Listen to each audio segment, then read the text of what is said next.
So we're gathered here tonight to discuss a topic that is what I believe is an important topic.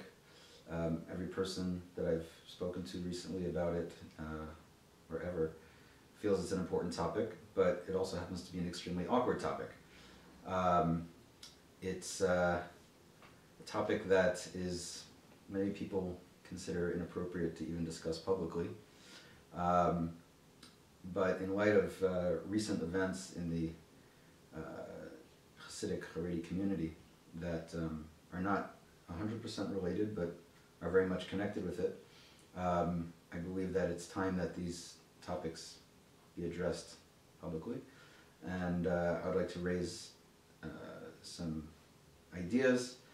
First of all, raise the issues, and then attempt to address some of the issues, and then leave it to those who are also greater and wiser than me to take it further. This topic is something that we are all aware. Those of us who are in the Chasidic-Charedi community are aware that the topic of sexuality has been at the forefront of many articles, many organizations recently.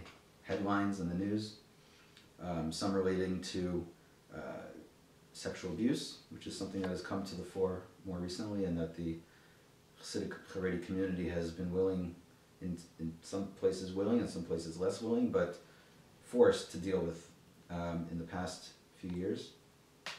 And related to that, it certainly is not, I wouldn't put it on the same level as any discussion about sexual abuse per se, but related to that is a growing number of articles and people expressing issues of another, not necessarily abusive situation in the Hasidic-Charedi community, but an unhealthy situation, and that is the Hasidic-Charedi community's and philosophy's approach to sexuality in general.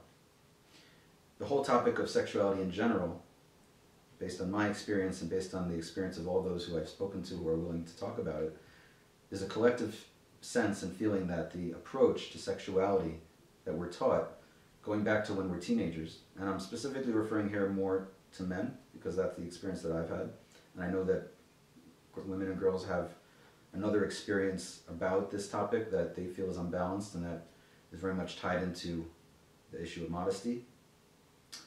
But what I want to talk about are two or three topics in regard to how sexuality is taught to men and to women and couples around the time of marriage.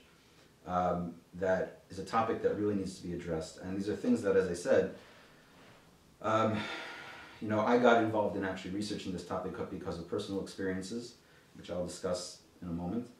At this point, I'm actually writing a book about the topic, about one area of the topic.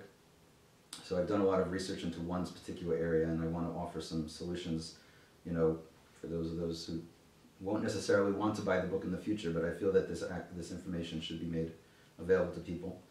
But in addition to that, like I said, there's a growing number of people speaking out from the community. A lot of times they end up in articles that are on, out in the media. There was recently an article, just in the past month or so, there was an article in the Times of Israel about bringing sex back into Judaism. Somebody I know wrote an article about teaching sex to our children in a more healthy, balanced way, and she got overwhelming positive reviews about it. Just this past week, there was an article I saw about sexuality in general and how women are being written out, almost like erased from the face of the Hasidic-Charedi public view. It was very interesting, like just in bizarre ways, how you can walk through Haredi communities and you don't see any pictures of women anywhere, and you would think that it's almost like a just community of men, just by looking at what the images that are in the Hasidic-Charedi media. Even we just had, was it 2 weeks ago, the march in France, where the whole world came together in solidarity for peace and freedom of speech and whatnot, and a certain Hasidic-Charedi newspaper in Israel erased the women, the female world leaders, from the picture. These are all indicative of a very deep what I might say, very unhealthy. I don't want to use too strong adjectives because I want to project my own personal judgments into it. But I do feel that they're unhealthy. Surprisingly, these actually go back to, I will use a strong word, unfortunately. I believe it's unfortunate, but some of these tendencies go back to, ancient sources. And I'll give like just one example. Like, it's, a well-known kind of phenomenon that's talked about that women, I've heard from women who have been in certain Hasidic, very Hasidic communities where they'll walk by a man on the street and the man will literally turn his head away from them and he won't look at them and pass by or even cover his face. Just 2 days ago, I came across a source in one of the Rishonim, one of the medieval scholars, where he says that this is what you should do. If you come across a woman, you should turn your head away and not look. It's like, but the way he described it wasn't just like avert your eyes, it was literally like, turn your face. And at least that's how I understood it. And of course, there could be different readings of these things. And that's something that I want to say from the very beginning, that what I'm sharing with you now is, my understanding of things. Like I said, I have been researching this in depth for many years, and I said I will explain why. But at the same time, I'm human and I can make mistakes in my understanding, and obviously I haven't necessarily come across all the sources out there. But the issue is too important to be afraid to discuss it, even if it's discussed imperfectly, because as of now, it's just not being discussed at all. So that being said, there was this article this one about the women being erased, and then in the past 2 weeks, for me personally, two things happened. One was last week I discovered that two friends of mine, one of them had been touched inappropriately as children. One, when he was in yeshiva, I think around the age of 17, 18, by one of the rabbis in his school. I wouldn't say it actually got to the point of sexual, total touching of genitals or that sort, but it was inappropriate touching, which actually led, impacted that person and ultimately, caused his spiritual journey to turn for the worse for a certain period of time. And then another person that I know who came out publicly and said that he was molested also as a child when he was 12 years old in yeshiva, in a Hasidic yeshiva, by older students.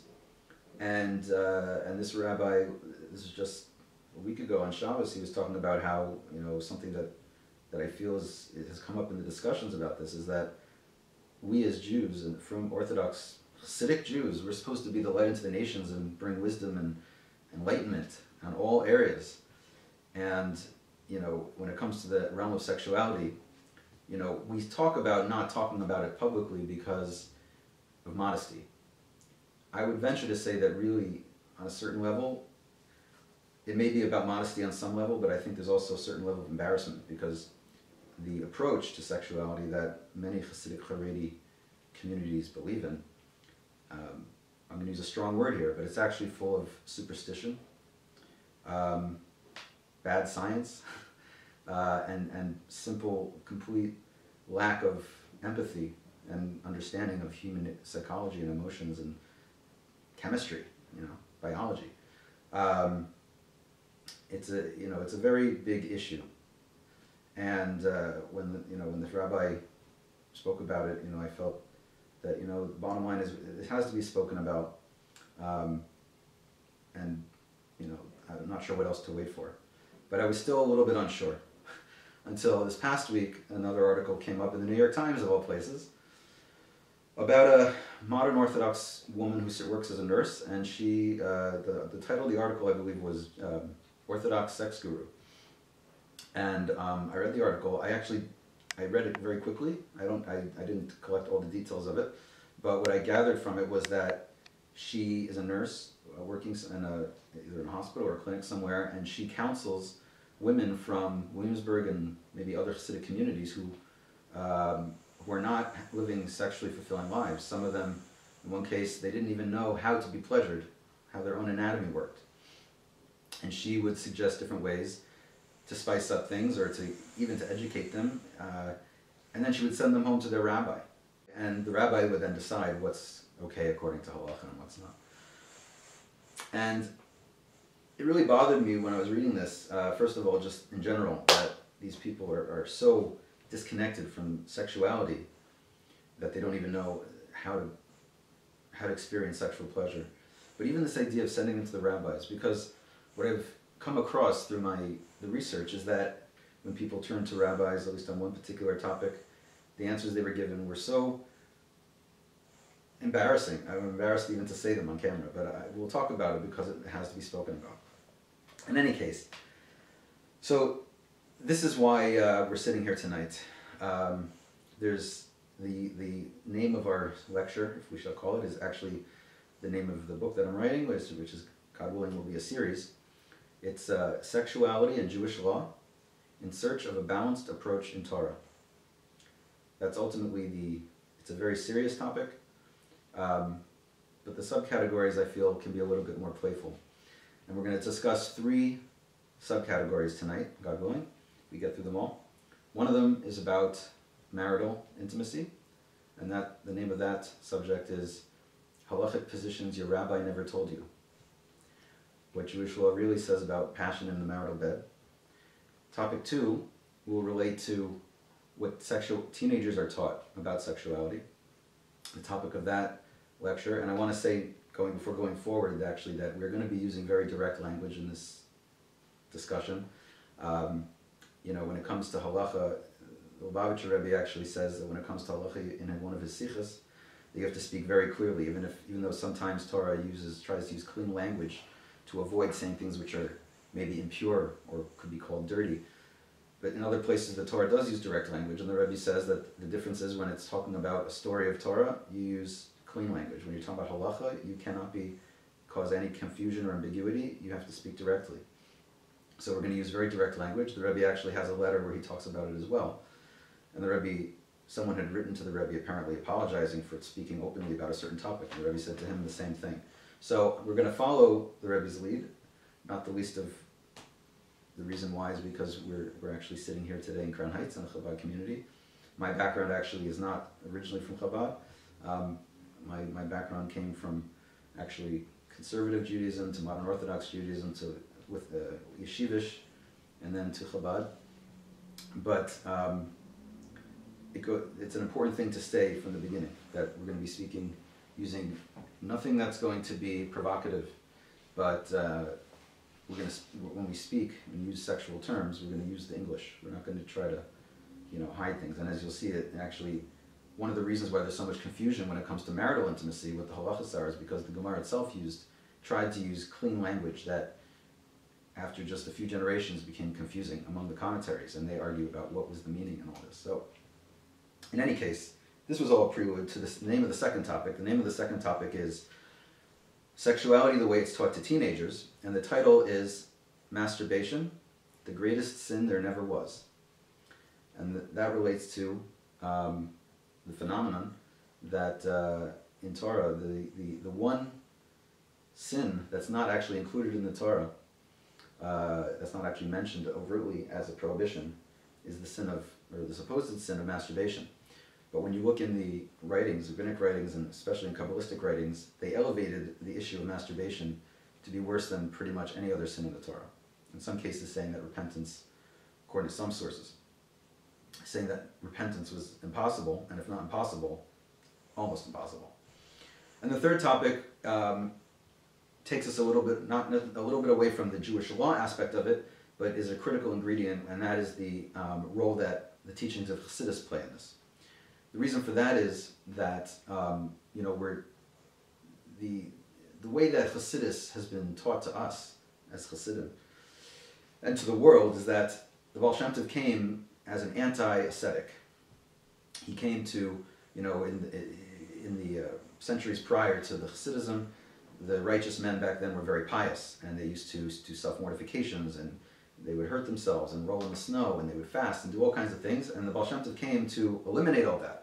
And he gathered around him a merry band of righteous men, but a group of other people who recognized the importance of this change in focus, and the Hasidic movement was supposed to be this revolutionary change in the way we approach the physical world and the spiritual world. Especially in Chabad, we teach it this way. But the problem is that it's not actually true, especially in the realm of sexuality.